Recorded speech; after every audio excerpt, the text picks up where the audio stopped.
என்ன ஐஸ்வர்யா வந்து நீ மாட்டு நிற்கிற? என்னாச்சு? இல்லை, இப்போல்லாம் நீ சரியாக பேச மாட்ற. அதனால தான். நான் எங்கே சரியாக பேச மாட்டேன், நல்லா தானே இருக்கேன். இல்லை, உனக்கு எங்கள் எல்லாரையும் ஞாபகம் இருக்குது. ஒரு சிலரை மட்டும்தான் மறந்துருக்க. அந்த ஒரு சிலர் என்ன ஒரு சிலர்? ஒன்றும் இல்லை. உனக்கு வேறு யாராவது இம்பார்ட்டண்டாக ஞாபகம் இருக்காங்களா? என்ன சொல்கிற? யாரை ஞாபகம் இருக்கணும்? ஸ்டேஷன் கேஸ் இதெல்லாம் ஓரளவு ஞாபகம் இருக்குது. உங்கள் எல்லாரையும் எனக்கு ஞாபகம் இருக்குது. வேறு யாரும் ஞாபகம் இருக்கான்னு கேட்குறேன். இல்லை, வேறு யாராவது உன் லைஃப்பில் இம்பார்ட்டண்டாக அந்த மாதிரி ஞாபகம் இருக்கா? யாரை கேட்குற? சுற்றி வளைக்காமல் சொல்லு. எப்படி உன்கிட்ட கேட்குறதுன்னு தெரியலையே. டாக்டர் எனக்கு எதுவும் ஞாபகப்படுத்த நம்மளா ட்ரை பண்ணக்கூடாதுன்னு சொல்கிறாரு. இவன் லவ் பண்ணான்றதை எப்படி உனக்கு ஞாபகப்படுத்துறது? என்ன ஐஸ்வர்யா நீ உனக்குள்ளே பேசிகிட்டு இருக்க? என்ன? ஒன்றும் இல்லை ஐஸ்வர்யா. இப்போ என்ன அவங்ககிட்ட நீ பேசிகிட்டு இருக்க? ஒன்றும் இல்லைம்மா. அண்ணன் முன்ன மாதிரிலாம் எதுவும் இப்போ யார்கிட்டையும் பேச மாட்டான்ல, அதான் கேட்டுட்ருக்கேன். டாக்டர் தான் அவன் கொஞ்சம் கொஞ்சமாக அவனா ட்ரை பண்ணி சரியாயிடுவான்னு சொல்கிறாங்கல்ல. நீ எதுக்கு இப்போ அவனுக்கு எதையா திணிக்க ட்ரை பண்ணுற? அம்மா அவள் ஏதோ சொல்ல வரா, விடுங்களேன். அவள் சொல்லியாச்சு, எனக்கு ஞாபகம் வருதான்னு பார்க்கலாம். அதெல்லாம் ஒன்றும் இல்லை தர்மா. நீ ஸ்டேஷனுக்கு தானே கிளம்பணும்னா நீ போ. ஸ்டேஷன் வீடு அப்படின்னு இருந்தாலே நீ வந்து சரியாயிடுவ. அவள் பேச்செல்லாம் எதுவும் கேட்டுட்டு இருக்காத. அம்மா என் ஃபோன் எதுவும் கிடைச்சதா? கொடுக்கவே இல்லையா உங்கள்கிட்ட ஹாஸ்பிட்டல் அட்மிட் பண்ணும்போது யாரும்? அண்ணா. ஏய் ஐஸ்வர்யா வாய மூடு, நான் பேசிக்கிறேன். இல்லைப்பா, ஃபோன்லாம் யாரும் கொடுக்கல. அங்கே நடந்த ஆக்சிடெண்ட்டில் உன் ஃபோனு மிஸ் ஆகிடுச்சு அப்படின்னு சொல்லிட்டு தான் எங்கள்கிட்ட சொன்னாங்க. நாங்களும் ஃபோனு வேறு எதாவது கிடச்சிதான்னு கேட்டோம். உன் பர்ஸு ஃபோனு அந்த மாதிரி எதுவுமே கிடைக்கல. அம்மா வாய மூடு ஐஸ்வர்யா, எனக்கு தெரியும் சரியா? என்னம்மா ரெண்டு பேரும் நீங்களே பேசிக்கிறீங்க? கிடைச்சதா கிடைக்கலையா அவ்வளோதான் சொல்கிறேன். உன் ஃபோன் கிடைக்கலப்பா. அம்மா பேச்சை கேட்குறியா இல்லையா? கிடச்சிருந்தா உங்ககிட்ட இவ்வளோ நாளாக கொடுத்துருக்க மாட்டோமா? கிட்டத்தட்ட உனக்கு உடம்பு சரியில்லாத போய் 20-25 நாளைக்கு மேலே ஆகுது. நாங்கள் கொடுக்கக்கூடாதுன்னு நாங்களாக வச்சுருக்கோம். ஃபோன் மிஸ் ஆகிடுச்சு. இப்போ என்ன, உங்ககிட்ட எப்பயுமே எல்லோரும் பேசுகிற கான்டாக்ட் தானே. புது ஃபோன் வாங்கி எல்லாரும் கான்டாக்டையும் ஏற்றிக்கிட்டா சரியாக போச்சு. ஏன் அம்மா அப்படி சொல்கிறாங்க? சரிம்மா, அதில் ஒரு சில டீட்டெயில்ஸ்லாம் இருக்கும், அதனால தான் கேட்டேன். மற்றபடி ஒன்றும் கிடையாது. சரிப்பா, புது ஃபோன் வாங்கிக்க சரியா? சரிம்மா, நான் டியூட்டியில் இன்றைக்கி ஜாயின் பண்ணுறேன்னு சொல்லிட்டேன். நான் கிளம்புறேன். நீங்கள் டிஃபன் எடுத்து வைங்க, நான் குளிச்சுட்டு வரேன். சரிப்பா, நீ வா. அம்மா அண்ணன் ஃபோன் ஒன்று மாரிமுத்தண்ணன் ஹாஸ்பிட்டலில் கொடுத்தாரே உங்ககிட்ட, அது அவன் ஃபோன் இல்லை, வேறு யார் ஃபோனும் திருப்பி வந்து வாங்கிட்டு போயிட்டாரு. நான் வீட்டில் தானே இருக்கேன். எப்போ வந்து வாங்கிட்டு போனார்? வாங்கிட்டு போயிட்டாருடி. அது யாரோ அங்கே வேடிக்கை பார்த்து வந்தவங்களோட ஃபோனா, அப்புறம் வாங்கிட்டு போயிட்டாரு. நீ சொல்கிற கதை ஏற்றுக்கிற மாதிரி இல்லையே. ஏற்றுக்கோ ஏற்றுக்காம போ, அதான் உண்மை. அவன் ஃபோன் கிடைக்கல. நான் போய் வேலை பார்க்குறேன், எனக்கு கிச்சனில் வேலை இருக்குது. அம்மா எதையோ மறைக்க ட்ரை பண்ணுது. அம்மா மேலே ஒரு கண்ணை வைப்போம். ஃபோனை எங்கே வச்சுருக்கோம் அம்மா? எதுக்காக ஃபோனை வச்சுருக்கு? எப்படியும் அண்ணன் ஸ்டேஷனுக்கு கிளம்புனதுக்கப்புறம் அவன் ஃபோனை கேட்க ஆரம்பிச்சிட்டான்னு அம்மா வேறு ஏதாவது மூவ்மெண்ட் பண்ணணும். இன்றைக்கி நம்ம ஆஃபீஸ் போகக்கூடாது, வீட்டில் தான் இருக்கணும். அம்மா என்ன பண்ணுறாங்கன்னு நோட் பண்ணணும். ஏடி ஐஸு, இந்த பொட்டியை வச்சுட்டு என்ன பண்ணுற? இன்றைக்கி ஆஃபீஸ்க்கு போகலையா? போல பாட்டி, இன்றைக்கி ஒரு முக்கியமான வேலை, அதான் வீட்டிலேருந்தே கண்காணிக்கலான்னு இருக்கேன். கண்காணிக்க போறியா? அப்படி என்ன வேலை? ஒன்றும் இல்லை பாட்டி, உன் மருமக போக்கு சரியில்லை, அதான் கண்காணிக்க போகிறேன். அது போக்கு கட்டிட்டு வந்த நாள்லேயும் சரியில்லை, அதை எப்போ தான் நீ கண்டியோ? கேள்வி உன் மருமகள்கிட்ட சொல்லட்டுமா? எட்டு சொல்லிடாத, விட்டு துரத்திடுவா. நீ தானே மாமியார், அதுக்கே பயப்படுற? அது அப்படி நடத்த மாட்டுது, அதுதான் மாமியார்னு அது மனசில் நினச்சிக்கிட்டு இருக்கு. அப்படியே சொல்கிறேன்? ஆமாம் பாட்டி, உன் மருமக வர மாதிரி சத்தம் கேட்குது, கொஞ்சம் நிறக்காம இரு. நான் சத்தம் கட்டாமல் இருக்கேன்னு நீ ஏன் வாய கலராமத? ஐசே, இங்கே என்ன பண்ணுற? ஒர்க் ஃப்ரம் ஹோம்மா, தெரியாதா? அப்படின்னா அதெல்லாம் சொன்னால் உனக்கு புரியாது. இன்றைக்கி எனக்கு வீட்டிலேருந்தே தான் வேலை, அதான் பார்த்துக்கலையா? லேப்டாப் மடியில் வச்சுருக்கேனே. சரி, ஓ ரூம்லேருந்து ஒர்க் பண்ண வேண்டியதானே. இப்போ எதுக்கு உங்கள் பாட்டி கூட வந்து உட்காந்துருக்க? இப்போ என்ன உனக்கு? அவள் என் ரூமில் உட்காந்துருக்கிறதுக்கு? என் பேத்தி என் கூட உட்காந்து பேசிகிட்டு இருக்கக்கூடாதோ? அதுக்கு கூட இந்த வீட்டில் சட்டை இருக்கான்னு. இப்போ எதுக்கு திமிரா பேசுகிறீங்க? நான் திமிரா பேசல, நீ தான் திமிரா பேசிகிட்டு இருக்க. இப்போ என் பேத்தி என் கூட உட்காந்துருக்கிறதுல உனக்கு என்ன பிரச்சனை? கேள்வி நல்லா கேட்டு பழகுன. வர வர நீ மருமக மாதிரியும் அது மாமியார் மாதிரியும் போய்கிட்டு இருக்கு. எது இப்போ எதுக்கு எங்களுக்குள்ளே சண்டை முட்டி விட ட்ரை பண்ணுறேன்?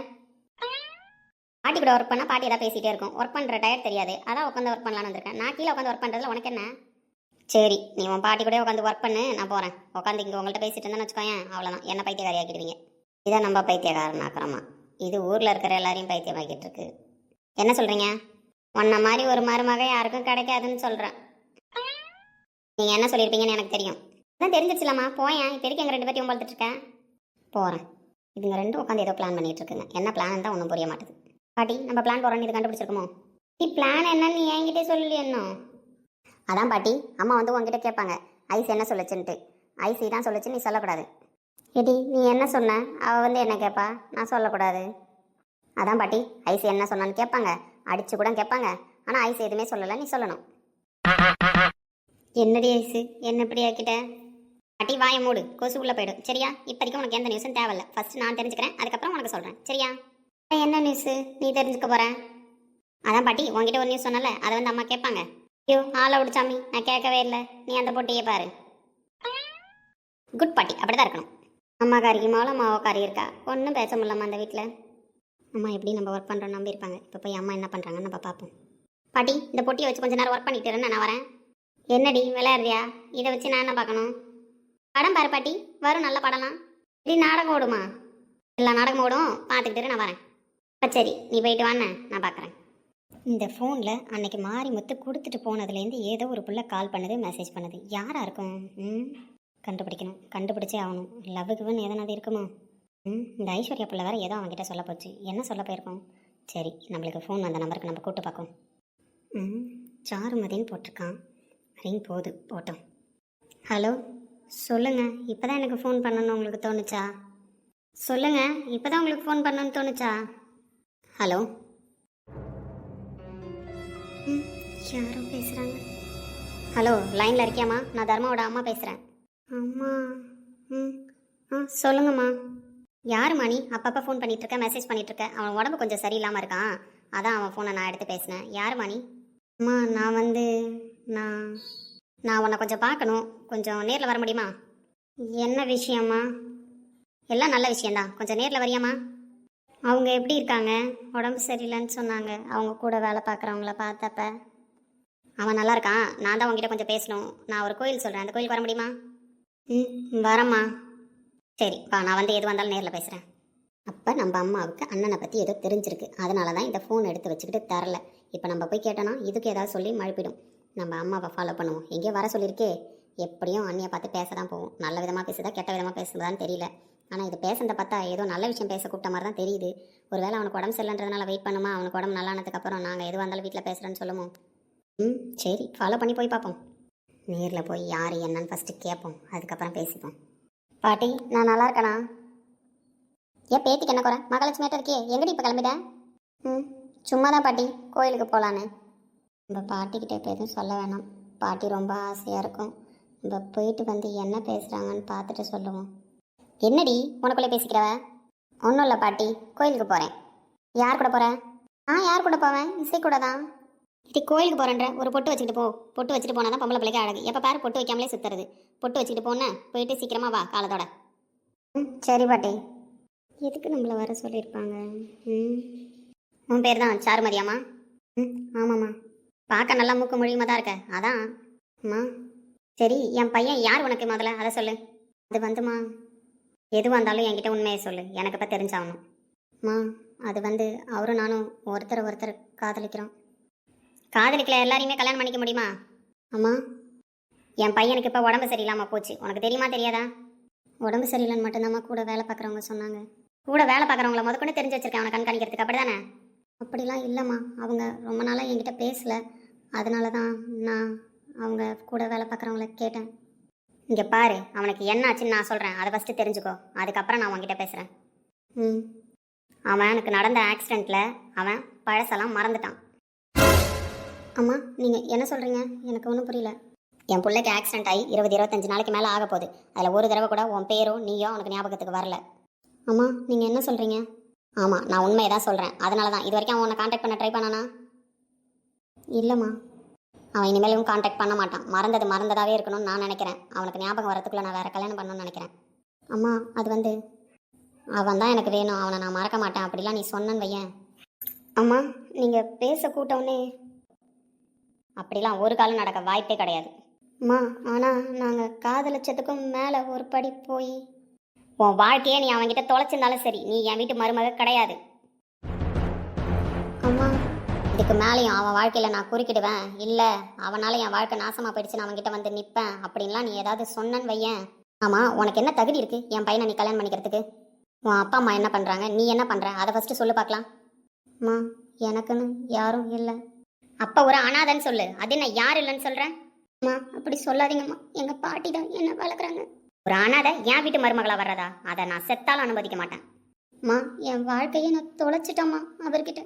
நான் தான் சொல்லிட்டேனே, வாழ்க்கையை தொலைச்சிருந்தாலும் சரி, வயிற்றுல பிள்ளையே இருந்தாலும் சரி, நான் ஒத்துக்க மாட்டேன் இதுக்குன்னு தான் சொல்லிட்டேனே. அவன் நிம்மதியாக இருக்கணும்னு நினச்சினா மரியாதையாக அவன் வாழ்க்கையிலேருந்து ஒதுங்கி போயிடு. இதுக்கு மேலே அவன் தான் வேணும் நீ வந்து நின்ன, நீ எப்படி அப்பா அத்தனை தொலைச்சிட்டு அனாதையா நிக்கிறியோ அதே மாதிரி நானும் என் புருஷனும் செத்து போயிடுவோம். அனாதையா தான் அவன் நிற்பான். அப்போ வேணா நீ அவனை கல்யாணம் பண்ணிக்கிட்டு சந்தோஷமாயிரு. அப்படிலாம் சொல்லாதீங்கம்மா. அப்படி நான் சொல்லக்கூடாது. அவன் நிம்மதியாக வாழணும் எங்கள் கூட அப்படின்னு நீ நினச்ச அப்படின்னா இனிமேல் அவன் வாழ்க்கையில் தலையிடாத. அவன் சந்தோஷமாக இருக்கணும், வாழ்க்கையில் நிம்மதியாக இருக்கணும் அப்படின்னு நினச்சா இதுக்கப்புறம் உன் ஞாபகத்தை அவனுக்குள்ளே திணிக்க ட்ரை பண்ணாத. அம்மா வாயை மூடு. என் அம்மான்னு கூப்பிட உனக்கு எந்த தகுதியும் கிடையாது. ஒரு அனாதை என்ன அம்மான்னு கூப்பிட்றதும் என் பையன் வாழ்க்கையில் வர்றதையும் நான் அனுமதிக்க மாட்டேன். நான் சொல்லிட்டேன், உன்னையும் கொல்ல மாட்டேன் அவனையும் கொல்ல மாட்டேன். அவன் வாழ்க்கையில் நீ வந்தன்னு தெரிஞ்சிச்சு நானும் என் புருஷனும் செத்து போயிடுவோம். ஒரு அனாதையாக அவன் நிற்பான். அப்போ வேணா அந்த அனாதைக்கு இந்த அனாதை வாழ்க்கை கொடுத்ததா இருக்கட்டும். வேணா அவனை கல்யாணம் பண்ணிக்கிட்டு அப்போ சந்தோஷமா இரு.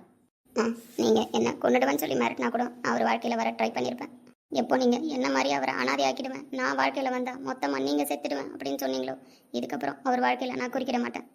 உனக்கு பணம் ஏதாவது வேணும்னா கூட சொல்லு, நான் தரேன். ஆனால் அவனை கான்டாக்ட் பண்ண மாட்டேன், நீ ட்ரை பண்ண மாட்டேன்னு எனக்கு சத்தியம் பண்ணு.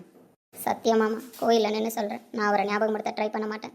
உன் வாழ்க்கையில் அவன் மூலயமா என்ன நடந்திருந்தாலும் சரி அதை வந்து நீ அவனுக்கு ஞாபகப்படுத்த ட்ரை பண்ணக்கூடாது. கண்டிப்பாம்மா, இனிமேல் என் வாழ்க்கையில் அவர் கிடையாது. உன்னை எப்படி நம்புறது?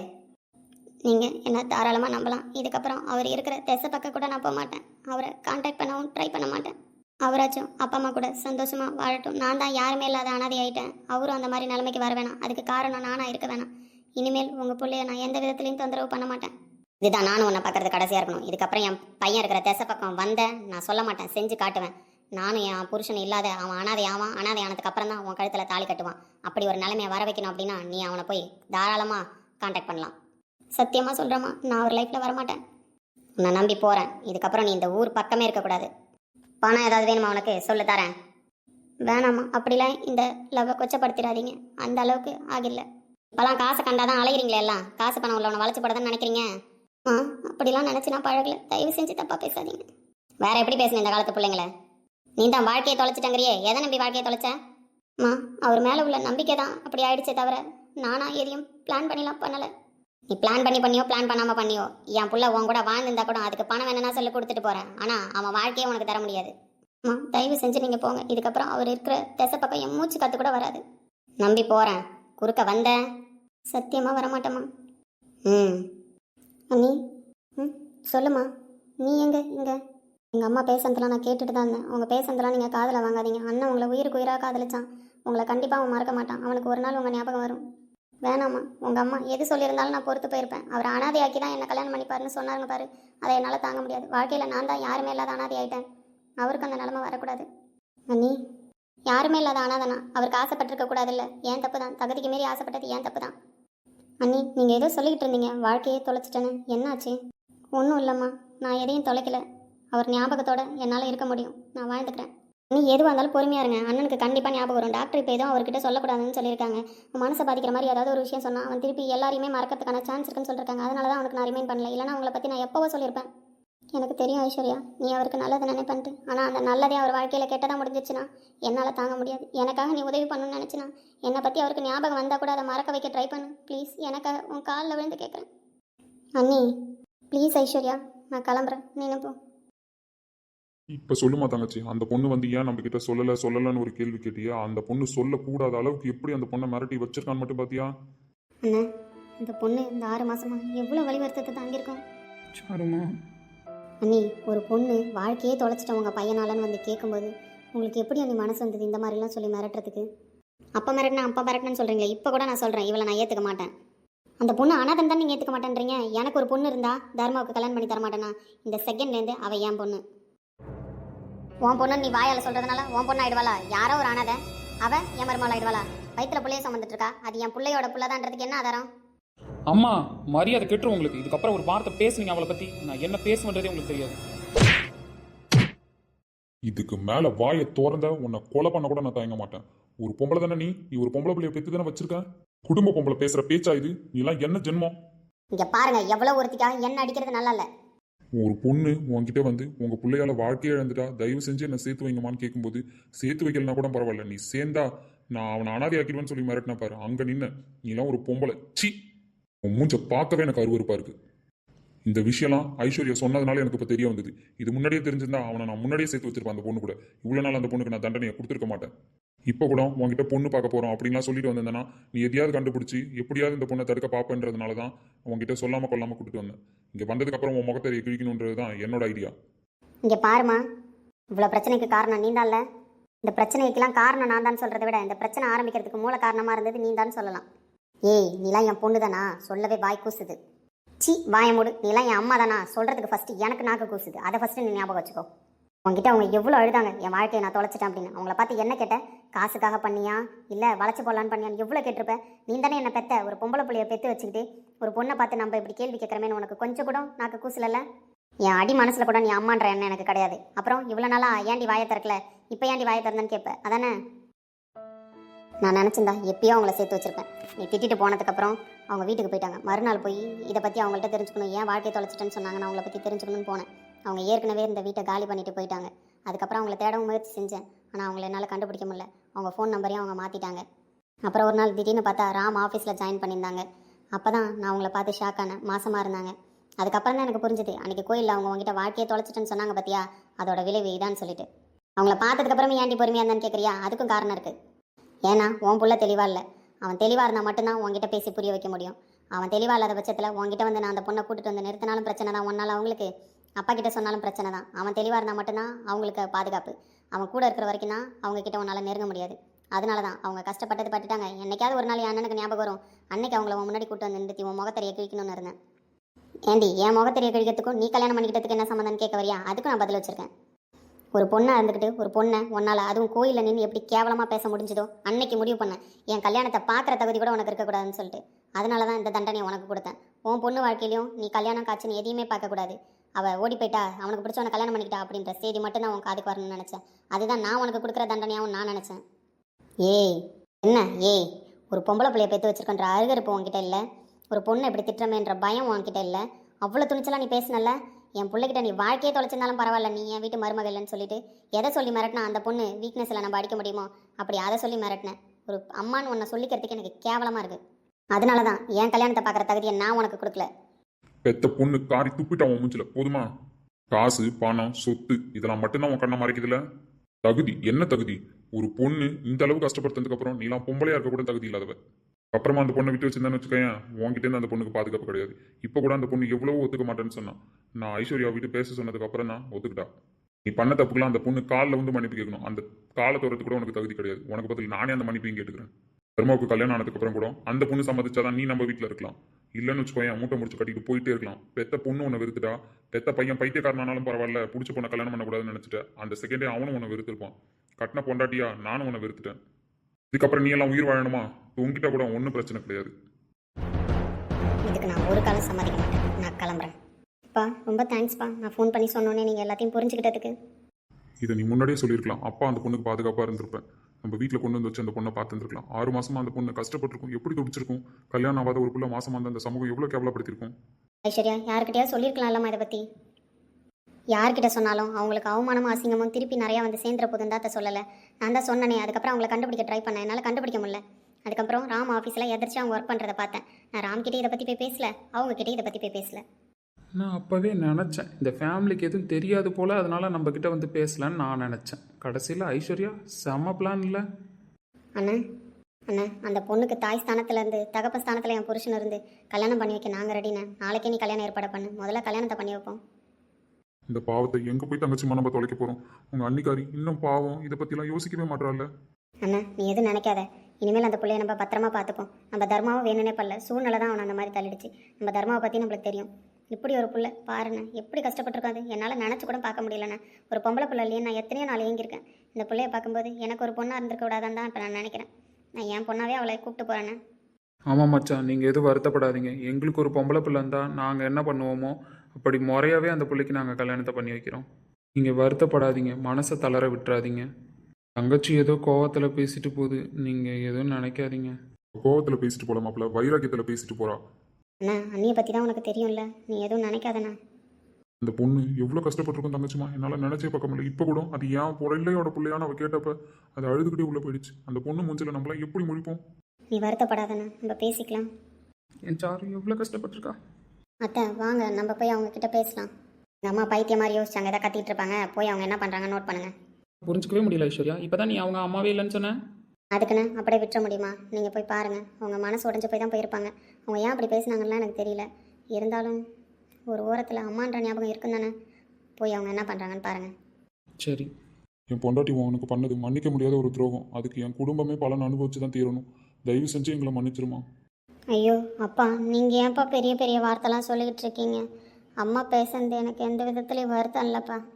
அவங்க சொன்னது உண்மை தானேப்பா. நான் அனாதை தானே, இதுக்கெல்லாம் ஆசைப்பட்டிருக்க கூடாதுல்ல. தங்கம், யார் சொன்னா நீ அனாதன்? நான் தான் சொல்லிட்டேனே, வாய் பேச்சு கொண்டு சொல்லலை. உனக்கு அப்பாவா அம்மாவா இருந்து முன்னாடி நாங்கள் இந்த கல்யாணத்தை நடத்தி வைப்போம். இப்போ பாரு தங்கம், எப்பயுமே நீ என் பொண்ணு தான். ராமுக்கு தங்கச்சி இருந்தா நாங்கள் எப்படி பார்த்துருப்போமோ அப்படி தான் நான் உன்னை பார்ப்போம். சரியா? அம்மா நீ இப்போ உரிமையாக கூட்ட பற்றியா? அது எனக்கு போதும். நான் என் பொண்ணாக இருந்து உன்னை கல்யாணம் பண்ணி கொடுப்பேன். வா, இப்போவே நம்ம வீட்டுக்கு போகலாம். நீ வா. அம்மா நான் வரலை. இப்போ நீ எங்கள் கூட வரமா? இதுக்கப்புறம் உனக்கு எந்த முறையாக இருந்தாலும் எங்கள் வீட்டிலேருந்து தான் நடக்கணும். அப்பா, நீங்கள் பொண்ணுன்னு சொன்னதே எனக்கு சந்தோஷமாக தான்ப்பா இருக்குது. இருந்தாலும் எனக்கு இப்படி ஒரு ஆசை இல்லை வாழணும்லாம். நான் தனியாகவே இருந்துட்டு போகிறேன்ப்பா. என்னால் யாரும் கஷ்டப்பட வேணாம். இங்கே பாருமா, நான் சொல்லிட்டேன் திரும்ப திரும்ப, இந்த அப்பா பேச்சையும் அம்மா பேச்சையும் நீ மதிக்கிற மாதிரி இருந்தால் எங்கள் கூட வா. பிடிக்கல அப்படின்னா நீங்கே இரு தங்கம். நான் தான் சொல்கிறேன்ல, வாடா எங்கள் கூட போவோம். மா நீ எங்கள் கூட வர, அவ்வளோதான். என் தங்கச்சி இவ்வளோ தூரம் சொல்கிறாளம்மா, அவங்க கூட போ. இன்னைக்கு ஒரு நாள் தான். நாளைக்கு உனக்கு தர்மாவுக்கும் கல்யாணம் பண்ணி நம்ம வீட்டுக்கு முறையாக உன்னை கூட்டு போகிறேன். எந்த தகுதி இல்லை நான் ஒதுக்குனாலோ அவன் முன்னாடி எல்லா தகுதியோட நீ வாழணும். நான் வாழ வைப்பேன் உன்னை. தங்கம் போவோம். நான் உனக்கு அம்மாவாக இருப்பேன். சிஸ்டர், அம்மா தான் இவ்வளோ தூரம் சொல்கிறாங்கல்ல, வாங்க. வாய் வார்த்தையால் நான் உங்களை வெறும் சிஸ்டர்னு கூப்பிடல, மனசார தான் கூப்பிட்டேன். நம்ம வீட்டுக்கு போகலாம் வாங்க. அப்படிலாம் நான் நினைக்கல. உங்களுக்கே என்னால் கஷ்டம். ஒரு கஷ்டமும் இல்லை சிஸ்டர். இப்போ நீங்கள் வரலனா தான் எங்களுக்கு கஷ்டம். எங்கே உங்கள் பாட்டி வெளில நிற்கிறாங்கன்னு நினைக்கிறேன். அவங்கள்ட்ட பேசிகிட்டு இருக்கேன். நீங்கள் வாங்க, நம்ம கிளம்பலாம். சரிங்களா? தம்பி, தர்மாவை கூட பொறுமையாக அந்த பொண்ணு வரட்டும். கொஞ்ச நேரம் பேசி இருந்துட்டு நம்ம உடனே கூப்பிட்டு போனால் அவளுக்கு ஒரு மாதிரியாக தானே இருக்கும். நீ வா, நம்ம போய் வெயிட் பண்ணலாம். தர்மா பேசிட்டு வரும்போது அவளை கூட்டிட்டு வரட்டும். சரிம்மா, நீங்கள் போய் காரில் உட்காருங்க, நான் கூப்பிட்டு வரேன். தங்கம் வந்துடுண்ணே. சரிம்மா, நான் பாட்டிக்கிட்ட கேட்குறேன். பாட்டி வெளியில் தான் நிற்கிறாங்க. பேசின பேச்சில் அழுதுகிட்டே போயிட்டாங்க கேட்டுட்டு. நான் போய் அவங்கக்கிட்ட பேசுகிறோம், நீ பேசிட்டு வா. சரிம்மா. அம்மா சொல்லிட்டு போகிறாள்ல வரணுன்னு. இதுக்கப்புறம் அனாதன்ற வார்த்தை யார் வாயிலேருந்து வர்றதுக்கு நாங்கள் விட மாட்டோம். எங்கள் தர்மாவுக்கு ஏற்ற பொண்ணு நீ மட்டும்தான். இந்த அப்பா சொல்கிறேன், வாண்ண. சரிங்கப்பா. அழக்கூடாதுன்னு நாங்கள் போயிட்டு வரோம். அவள் பண்ண தப்புக்கு என் பிள்ளைய நீ தண்டிச்சிடாதம்மா. தயவு செஞ்சு. என் பேர பிள்ளை உள்ளே இருக்குது. அது என் வீட்டுக்கு சந்தோஷமாக வரணும். நான் உன்னை கூட்டிகிட்டு போயிட்டு முறைப்படி உங்களுக்கு கல்யாணம் பண்ணிட்டு அதுக்கப்புறம் என் பேர பிள்ளைங்க இந்த உலகத்தை பார்க்கணும் அப்படின்னு நான் ஆசைப்பட்றேன். என் ஆசையை நீ நிறைவேற்றணும்னு நினச்சா என் தங்கச்சி கூட்ட மாதிரி அவள் வீட்டுக்கு போ. நாளைக்கு காலையில் உங்கள் 2 பேருக்கும் கல்யாணம் பண்ணுறோம். நீ அதுக்கப்புறம் நம்ம வீட்டுக்கு வந்துடலாம். அப்பா, யாருன்னே தெரியாது இந்த அனாதைக்கு அம்மா அப்பா அண்ணன் எல்லா உறவையும் கொடுத்துருக்கீங்க. நான் காலத்துக்கும் இதை மறக்க மாட்டேன். இந்த செகண்டே என் உயிர் போனால் கூட நான் சந்தோஷமாக போயிடுவேன்ப்பா. அப்படிலாம் சொல்லாதம்மா. நீ என்ன அப்பானே கூப்பிடு. உனக்கு அந்த உரிமை இருக்கு. அப்புறம் நானு அப்பா. எப்பயுமே எங்கள் அப்பா பொண்ணு நான் தான். ஏன் ரொம்ப சீரியஸாக எடுத்துகிட்டு போகிறீங்க? அண்ணி ஏன் அழுவ வைக்கிறீங்கப்பா? நீங்களும் பேச மாட்டுங்க.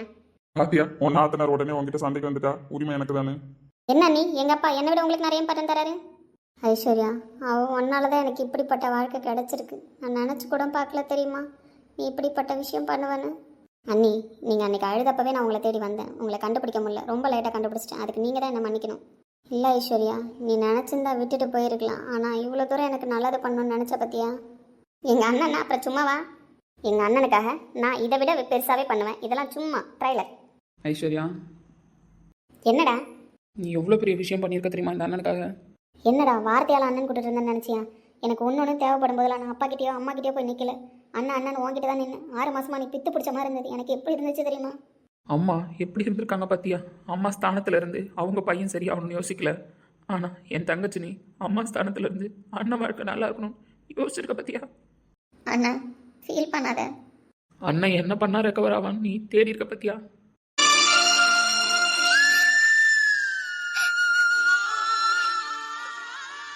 ஆனால் ஐஸ்வர்யா, என்கிட்ட கூட பிளான் நீ சொல்ல பத்தியா? நீ கூடனா அவங்கள வேலைக்கு சேர்த்தா அதை பற்றிலாம் என்கிட்ட ஏதாவது சொன்னியா? உனக்கு தெரியாதுன்னு நான் நினச்சிட்டு இருந்தேன். ஏன் மச்சான் உன்கிட்டயும் சொல்லி வச்சிருப்பான்னு எனக்கு எப்படி தெரியும்? அதான் நான் யார்கிட்டையுமே சொல்லலை. அவங்க மாசமாக இருந்ததை பற்றியும் கேட்கல. அவங்கள்ட்ட போய் நான் பேசலை. எங்கே நான் அவங்கக்கிட்ட போய் பேசினா அவங்க இந்த ஆஃபீஸ்லேருந்து எங்கேயாவது வெளியில் போயிடுவாங்கன்னு தான் அவங்கள கண்டுக்காத மாதிரியே போயிட்டு வந்தேன். ஓ, அப்போ அத்தனையும் மாஸ்டர் பிளான் அப்படி தானே? சும்மா இருண்ணே. நாங்கெல்லாம் சும்மா தானே இருந்தோம், நீ தானே சூப்பராக பண்ணியிருக்க. லைஃபையே அவன் கையில் கொடுத்துட்ட ஐஸ்வர்யா, பெரிய விஷயம்னா. ஐஸ்வர்யா, நீ தான் என் அம்மா போல இருந்து யோசிச்சிருக்க. அம்மா கூட நான் எப்படி வேணாலும் போட்டுன்னு யோசிச்சிருக்காங்க அவங்க கௌரவத்துக்காக. அப்படிலாம் சொல்லாத, உன் மேலே ஓவர் பொசசிவாக இருந்ததுனால தான் அப்படி யோசிச்சிருக்காங்க. இப்போ கூட அவங்க மேலே கோவம் வந்துடக்கூடாதுன்னு நினைக்கிற பத்தியா? என்ன பார்த்துக்கலாம், அண்ணி தான் ரொம்ப மனசு உடஞ்சி போயிருக்காங்க. அதனால தான் உங்ககிட்ட அவங்கள பற்றின உண்மையை சொல்லவே இல்லை. அவங்கள எப்படியாவது சமாதானப்படுத்தி கூட்டிகிட்டு வந்துடணும். பாவம் 6 மாதமாக ஒரு கல்யாணம் ஆகாத பொண்ணு மாசமாக இருந்தால் இந்த உலகம் என்னென்ன பேசியிருக்கும். அது எல்லாத்தையும் தாங்கிக்கிட்டு உன் பிள்ளைய வயிற்றில் சுமந்துட்டு இருந்திருக்காங்க. ஆனால் அவங்க வந்து அம்மா கிட்ட பேசும்போதெல்லாம் வாழ்க்கையை தொலைச்சிட்டுன்னு தான் சொன்னாங்களே தவிர அவங்க கர்ப்பமாக இருக்குன்னா எனக்கு தெரிஞ்சு சொல்லலை. அதுக்கப்புறம் தான் அவங்களுக்கே அது தெரிய வந்திருக்கு. ஆக்சிடெண்ட் ஆகிறதுக்கு முத நாள் தான் என்னையே அறியாமல் அந்த விஷயம் நடந்துருச்சு. தெரியும்ண்ணே, எனக்கு உன் மேலே நம்பிக்கை இருக்குது. சூழ்நிலை தான் உன்னை அப்படி தள்ளியிருக்குமே தவிர நீயா வேணும்னா ஒரு பொண்ணு இப்படி பண்ணியிருக்க மாட்டேன். எனக்கு என்ன பண்ணுறதுனே தெரில. பாவம் இல்லை, அவள் எப்படி துடிச்சிருப்பா இவ்வளோ நாள். ஆமாண்ணா, அத்தனைக்கும் இதுக்கப்புறம் நீ தான் அப்பாவா அம்மாவா எல்லாமாவும் இருந்தவங்கள பார்த்துக்கணும். சரி, நான் வெளியில் போய் வெயிட் பண்ணுறேன். நீ அவங்கள சமாதானப்படுத்திட்டு அத்தை மாமா சொன்ன மாதிரி அவங்க வீட்டிலே கூப்பிட்டு போய் விட்டுட்டு வா. நாளைக்கு அப்பா கல்யாணம் பண்ணலான்னு எல்லா அரேஞ்ச்மெண்ட்டும் பண்ணிட்டாரு. அதனால் நாளைக்கு கல்யாணம் பண்ணிட்டு நம்ம வீட்டுக்கு கூப்பிட்டு போயிடலாம். நான் ஒரு 1 வீக் உங்கள் கூட இருந்துட்டு தான் போவேன், அவங்களுக்கு செட் ஆகிற வரைக்கும். தேங்க்ஸ் ஐஸ்வர்யா, இதுக்கெல்லாம் நான் உனக்கு திருப்பி என்ன செய்ய போகிறேன்னு எனக்கு புரியல. டேய், இப்பெல்லாம் பேசினா இதுக்கப்புறம் நான் உங்ககிட்ட உம்பளக்க மாட்டேன்னு நினச்சியோ? இதுக்கப்புறம் தான் எங்கள் அண்ணன் கிட்ட நான் அதிகமாக வம்பு வளர்ப்பேன். அதான் உனக்கு தண்டனை. ஏய், என் மனசு கஷ்டப்படக்கூடாதுன்னு நீ பேசுகிறேன். ஆமாம், கஷ்டப்படக்கூடாதுன்னு பேசுகிறேன். டேய் போடா, சென்டிமெண்ட் சீனெல்லாம் ஆக்காத. உனக்கு எனக்கு அது செட்டே ஆகாது. உனக்கு பையன் பிறந்ததுக்கப்புறம் வேணா என் பொண்ணை உனக்கு கல்யாணம் பண்ணி தரேன், பத்திரமா பார்த்துக்கோ. அது வேணா கைமாறா இருக்கட்டுமே. வர்றா ஐஸ்வர்யா, கேப்பில் சம்மந்தம்லாம் பேசிகிட்டு இருக்க. பின்ன உரிமை எனக்கு தானே அதிகம். நடத்து. சரி, ஃபீல் பண்ணாதான். நான் போய் வெளில வெயிட் பண்ணுறேன், நீ வா பேசிட்டு. அண்ணி, நாங்கள் வெளியில் வெயிட் பண்ணுறோம், நீங்கள் வாங்க அண்ணன்கிட்ட பேசிட்டு. சரிம்மா, உனக்கு எப்படி நன்றி சொல்கிறதுனே தெரில. நான் தான் சொல்லிட்டேனே, புருஷனை முன்னாடி மாற்றி நன்றி சொல்ல தேவையில்ல. நான் ஒரு பொண்ணை பெற்று தரேன், நீங்கள் ஒரு பையனை பெற்க போகிறீங்க. அதுக்கு அதை கல்யாணம் பண்ணி வச்சு உங்கள் கைமாற செஞ்சுருங்கன்னு. பாத்தியம்மா, அதுக்குள்ள உன் நாத்தனா சம்மந்தம் பேசுற லெவலுக்கு போயிட்டா. இடி வாயாடி, என்ன நினைச்சிட்டு இருக்க? உள்ள இருக்கிற என் பேரன் வந்து தான் உன்னை கேள்வியா கேட்க போறான். கேட்கட்டும் அத்தை, அதுக்கெல்லாம் பதில் சொல்ல ரெடியாக தான் இருக்கேன். சரி, நம்ம போவோம். சரிப்பா. மருமகளை பார்த்து கூட்டிட்டு வானே. அப்பா, ஐஸ்வர்யா சொன்னோன்னே உங்களுக்கு என் மேலே கோவம் வரலையா? எனக்கு ஏன்டா வரணும்? நான் பெத்த புள்ளைய பத்தி எனக்கு தெரியாதா? அவன் எந்த ஒரு சூழ்நிலையிலும் ஒரு பொண்ணை தப்பா கூட பார்க்க மாட்டானு. என்ன ஒரே வருத்தம், இந்த விஷயம் லேட்டா ஐஸ்வர்யா சொன்னதுதான். 6 மாசமா ஒரு பொம்பளை புள்ளைய தவிக்க விட்டுட்டோம்ல. இதை கேட்ட உடனே நீங்கள் என்ன செருப்பால் அடிச்சிருக்கணும்ப்பா. அப்படி ஒரு தப்பை என் புள்ள என்னைக்குமே பண்ண மாட்டான். நீ அதிகமாக யோசிக்கிற தருமா? சொன்ன உடனே ஐயோ என் புள்ள இப்படி நின்றுட்டானே, அவன் இப்படி தவிச்சதுக்கு கண்டுபிடிச்சு அந்த பொண்ணை கல்யாணம் பண்ணி வச்சிருந்தான். என் புள்ள இன்னும் 6 மாசத்துக்கு முன்னாடியே சரியா இருப்பானு தான் நான் நினைச்சேனே தவிர ஒரு காலம் என் புள்ள ஒரு பொம்பளை பிள்ளைக்கு துரோகம் பண்ணியிருப்பான்னு நான் நினைக்கவே இல்லை. அப்பா, நீ என் புள்ளடா, என் வளர்ப்பு என்னைக்குமே தப்பாவாது. உயிரென்ற உன்னை நானே ஒரு நாளும் சொல்ல மாட்டேன். உயிரென்றால் என்றோ நான் பிரிவாயே. ஒரு போதும் உன்னை நானும் விடமாட்டேன் தோற்று. பா, ரொம்ப தேங்க்ஸ்ப்பா. ஏய், தேங்க்ஸ்லாம் சொல்லி அப்பாவை பிரிச்சு பார்க்கறியா என்ன? மருமகளை கூப்பிட்டுட்டு சீக்கிரமா வந்து சேரு. ரொம்ப மனக்கவலையில் இருக்கா. அவளுக்கு நீ தான் ஆறுதல் சொல்ல முடியும். சொல்லி கூப்பிட்டுட்டு வானே. சரிங்கப்பா. ஆமாம், எவ்வளோ பெரிய மாஸ் வேலை பார்த்துருக்கீங்க தெரியுமா? அப்படியாடாராம்? ஆமாம்மாம்மா, எத்தனை எபிசோடு ஓட வேண்டிய விஷயத்த இப்படி ஒரே எபிசோடில் முடிச்சிட்டிங்க. என் மருமக பாவண்டா, போதும். அதுவும் கரெக்டு தான், சேர்த்து வச்சிட்டிங்களே. என் கடமை இல்லையாடா? என் புள்ள என்னைக்குமே நான் வளர்த்த வளர்ப்புலேருந்து தவறி இருக்க மாட்டான். அந்த நம்பிக்கை எனக்கு நிறையவே இருந்துச்சு. உண்மைதாம்மாம்மா, நம்பிக்கை தானே வாழ்க்கை. அப்படி இருக்கும்போது உங்கள் பிள்ளைய நீங்கள் எந்த அளவுக்கு நம்பினது எனக்கு ரொம்ப பெருமையாக இருக்குமாம்மா. சரி சரி, பேசிக்கிட்டே இங்கே என்ன மருமகனுக்கும் டிஸ்டர்பாக இருக்கும் இல்லையா? வா, நம்ம வெளியில் போவோம். மாமா, வாடா வெளில போவோம். ரைட்டு, இதுக்கப்புறமா கிளம்பலாம் அசிங்கமாயிடும். போமா. உன்னை எவ்வளோ கேவலமாக பேசியிருக்காங்க, அவ்வளோ தூரம் கேட்டால வாயை திறக்கல நீ. இல்லைங்க, வேற யாராவது பேசியிருந்தா கூட நான் உங்கள்கிட்ட சொல்லியிருப்பேன். உங்கள் அம்மா பேசினதை நான் எப்படி உங்கள்கிட்ட சொல்ல முடியும்? என்னால் உங்கள் குடும்ப நிம்மதி கெட வேணாமேன்னு நினச்சேன். அப்படி நீ என்னை விட்டு போயிட்டா மட்டும் நான் சந்தோஷமாக இருந்துருவேன்னு நினச்சியா? எனக்கு ஞாபகம் வந்து அடுத்த செகண்டே வந்து ஒன்ட்ட தான் நின்று. இது கடவுள் போட்ட முடிச்சுன்னு எனக்கு இப்போ தான் புரியுது. யார் தடுத்தாலும் ஐஸ்வர்யாவும் உங்கள் அப்பாவும் என்னை இப்படி வந்து சேர்த்து வைப்பாங்கன்னு நான் நினச்சே பார்க்கல. என் தங்கச்சி எனக்கு அம்மாவாக இருந்திருக்கா, ஆனால் அம்மாவாக இருக்க வேண்டிய அவங்க. அப்படிலாம் உங்களை வெறுத்து பேசாதீங்க. உங்கள் மேலே உள்ள அளவுக்கு அதிகமான பாசத்தில் தான் அப்படி பண்ணிட்டாங்க. யார் எதுக்காக பண்ணியிருந்தாலும் கஷ்டப்பட்டது நீ தானே தங்கும். கஷ்டப்பட்டதுனால தானே நீங்கள் எனக்கு முழுசாக கிடைச்சிருக்கீங்க, எல்லா சொந்த பந்தத்தோட. என்னை மன்னிச்சிருமா. பெரிய வார்த்தைலாம் சொல்லாதீங்க. தங்கம், நான் பண்ண தப்புக்கு என் பிள்ளைங்களும் சேர்ந்து அனுபவிச்சிட்டாங்கல்ல. வருத்தப்படாதீங்க. அதான் இப்போ என்கிட்ட வந்துட்டீங்களே, இனிமேல் நம்ம பசங்க நம்ம கூட தானே இருக்க போகிறாங்க.